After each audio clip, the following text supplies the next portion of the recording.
Bienvenue aux séances animées par le centre AVS de Marrakech, séance de développement des compétences indispensables à la réussite du traitement des sujets de baccalauréat. On va prendre comme exemple un sujet qui a été posé en bac 2010, un sujet de géologie qui concerne essentiellement la formation des chaînes d'obduction. Comme tous les sujets de baccalauréat, comme vous voyez sur l'écran, le sujet il est composé de deux parties. Une partie encadrée en rouge, d'informations générales, et une partie encadrée en vert et qui est constituée, comme vous le savez déjà, par une multitude de documents sous forme de coupes géologiques, de résultats expérimentaux sous forme de graphes, ou bien sous forme aussi d'illustrations. Revenons à notre première partie qui a été encadrée en rouge et qui est sous forme d'introduction générale dans le cadre de l'étude de la formation des chaînes de montagnes récentes de type obduction et leur relation avec la tectonique des plaques. On propose les données sur la chaîne de montagnes de la Nouvelle-Guinée située dans l'océan Pacifique.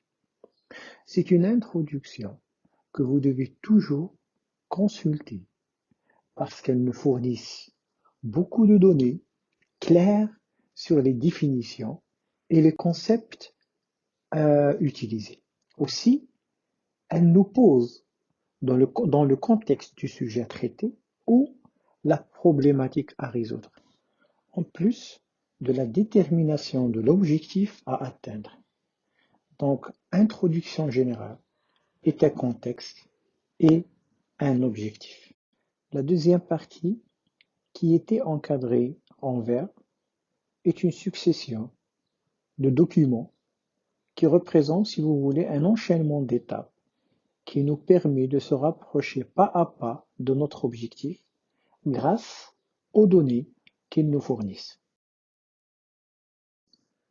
Le document 1 présente une coupe géologique réalisée à l'est de l'île de la Nouvelle-Guinée, une coupe qui représente le résultat de l'étude faite au niveau de cette région qui est l'est de l'île de la Nouvelle-Guinée. Alors que le deuxième document, c'est un document qui présente une coupe longitudinale de la lithosphère océanique et qui présente les différentes roches qui constituent une lithosphère océanique. À chaque document ou un ensemble de documents, toujours est associée une question. Prenons la première question qui est associée aux deux documents précédents, documents 1 et 2. La question: comparer le groupe de roches A représenté dans le document 1 avec le groupe de roches représenté dans le document 2 et montrer que la chaîne de montagnes qui figure dans la coupe du document 1 appartient aux chaînes d'obduction. Pour chaque question, la première des choses à faire, c'est de souligner les verbes d'action d'une autre couleur, parce que ce sont les verbes qui vont nous indiquer le travail à effectuer. Dans ce cas, deux verbes sont colorés en rouge. Deux verbes d'action, le premier c'est comparer et le deuxième c'est montrer. Donc deux consignes à faire. Comparer, c'est comme vous le savez, c'est rechercher les ressemblances et les différences de deux faits ou de phénomènes en se référant à des critères bien définis. Alors que montrer, c'est qu'on va présenter des arguments ou des preuves en faveur de la réponse proposée, c'est-à-dire prouver par un raisonnement logique ou par des arguments la validité d'une affirmation. La deuxième étape, c'est de souligner les mots-clés de la consigne d'une autre couleur. Des mots-clés qui vont nous permettre de cibler le sujet et de repérer les connaissances du cours qu'il faudra utiliser. Pour la première consigne, représentée par le verbe d'action comparée, les mots-clés sont document 1 et document 2, et donc cette consigne elle est liée à l'utilisation des documents 1 et 2. Les mots-clés de la deuxième consigne montrées, premièrement, c'est document 1, c'est-à-dire qu'il faut se référer au document 1 aussi, l'utilisation du document 1, et chaîne d'obduction. Chaîne d'obduction, ça veut dire qu'il faudra utiliser nos connaissances acquises, utiliser notre cours qu'on a appris en classe sur les chaînes d'obduction. Maintenant, nous allons traiter la première question. On va comparer le groupe de roches A représenté dans le document 1 avec le groupe de roches représenté dans le document 2. Premièrement, on note la présence de sédiments récents au niveau du groupe A ainsi qu'au niveau des roches qui constituent la lithosphère océanique de référence. Aussi, la présence de basalte, de gabbro, d'épéridotites. Et donc les points en commun entre le groupe A et les roches de la lithosphère océanique de référence sont la présence de sédiments récents, de basalte, de gabbro et de péridotites. On note aussi l'absence d'un complexe en filon de dolérite au niveau du groupe A. Et puisque les roches du groupe A sont constituées des mêmes roches qui forment une lithosphère océanique, alors on peut dire que les roches du groupe A constituent une partie de la lithosphère océanique ancienne qu'on peut appeler une ophiolite. Une ophiolite qui se trouve étalée sur une lithosphère continentale représentée par les roches du groupe B. Donc, une ophiolite qui a été charriée au-dessus d'une lithosphère continentale, ce qui témoigne d'une obduction, et donc les chaînes de la Nouvelle-Guinée sont des chaînes d'obduction. Le document 3, sous forme de graphe, il montre les faciès métamorphiques et quelques minéraux qui les caractérisent. À ce document 3 est associée une deuxième question en se basant sur le document 3, déterminer en justifiant notre réponse le type de métamorphisme qui régnait lors de la formation des roches du groupe B représentées dans le document 1, puis expliquer les conditions de ce métamorphisme. Dans cette deuxième question, on repère deux verbes d'action, déterminer et expliquer. Déterminer, c'est-à-dire qu'on va identifier le type de métamorphisme à partir du document 3, qui est le mot-clé de la consigne de ce verbe d'action déterminer, c'est-à-dire qu'on va identifier le type de métamorphisme à partir de l'utilisation du document 3. Et le deuxième verbe d'action expliquer, c'est-à-dire qu'on va rendre plus clair et compréhensible ce phénomène de métamorphisme. D'une autre façon, on va essayer de comprendre les causes et le mécanisme de ce métamorphisme. Le mot-clé de cette consigne expliquée est les conditions de ce métamorphisme, c'est-à-dire qu'on doit utiliser nos connaissances acquises sur les conditions du métamorphisme, en plus des informations qui ont été extraites et fournies par le document 3. Commençons tout d'abord par repérer les caractéristiques des roches du groupe B. des roches de la croûte continentale métamorphisée contenant du glaucophane. Le glaucophane est un minéral index, c'est-à-dire un minéral qui ne peut apparaître ou se former que dans des conditions bien précises de température et de pression.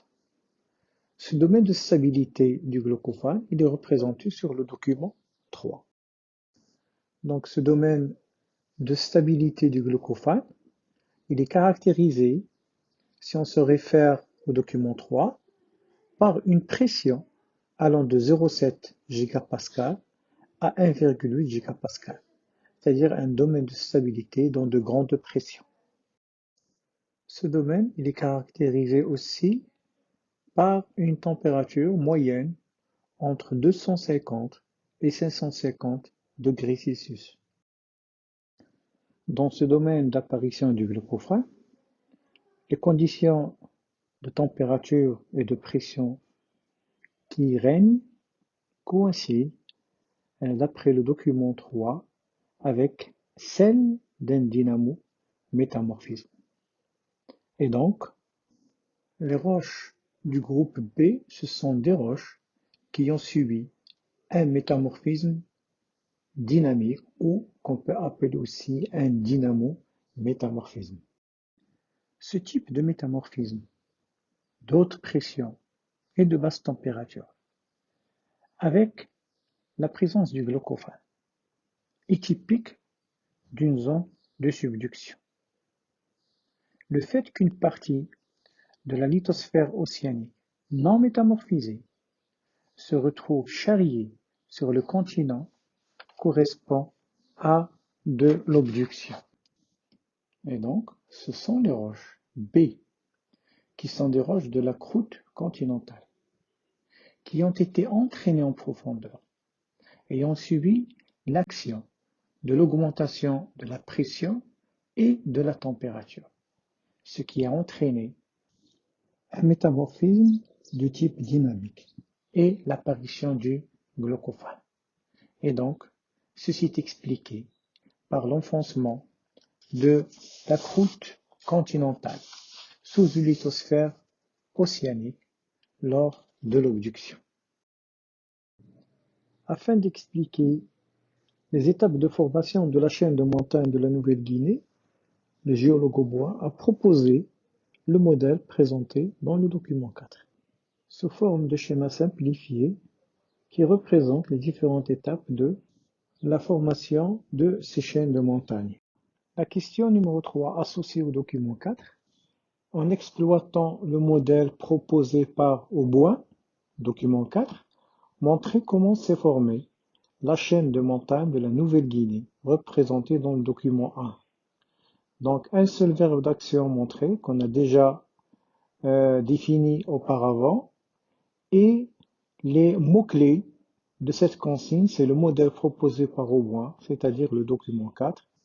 Et donc, toutes les informations dont on aura besoin pour répondre à cette question seront fournies par le document 4. Donc, d'après le modèle proposé par Aubois au niveau du document 4, la chaîne de montagnes de la Nouvelle-Guinée, donc elle s'est formée en 3 étapes essentielles.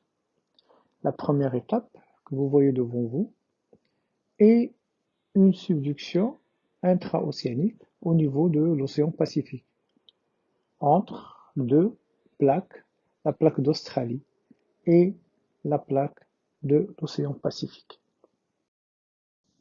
La deuxième étape, comme vous le voyez sur l'écran, c'est une séparation d'une partie de l'Australie et l'éloignement de cette partie de la plaque d'Australie. Un éloignement dû à l'apparition d'un domaine océanique, c'est la mer de Corail. En même temps, la lithosphère océanique au nord-est continue toujours par s'enfoncer sous la plaque océanique, sous la plaque lithosphérique de l'océan Pacifique. Durant la troisième étape, l'expansion de la mer de Corail, et c'est une mer qui devient de plus en plus grande, rapproche la partie d'Australie de la zone de subduction. Et en fin de subduction intra-océanique, cette partie d'Australie se trouve entraînée sous la lithosphère océanique de la plaque pacifique. C'est donc un enfoncement d'une croûte continentale sous une croûte océanique. C'est l'obduction. La croûte continentale subduite subit un métamorphisme dynamique par augmentation essentiellement de la pression et aussi de la température et donne la formation des roches du groupe A métamorphisées avec l'apparition du glaucophane. L'enfoncement du lithosphère continentale sous une lithosphère océanique ne peut durer longtemps à cause de la légèreté de la croûte continentale de point de vue densité. Et donc c'est un blocage de la subduction. Mais sous l'action des contraintes compressives, la croûte océanique va subir des déformations importantes et va être charriée sur le continent sous la forme d'un complexe ophiolithique et les chaînes de Nouvelle-Guinée vont apparaître. Je crois que vous avez tous les éléments essentiels, nécessaires et indispensables pour rédiger vos réponses d'une façon claire, simple et complète.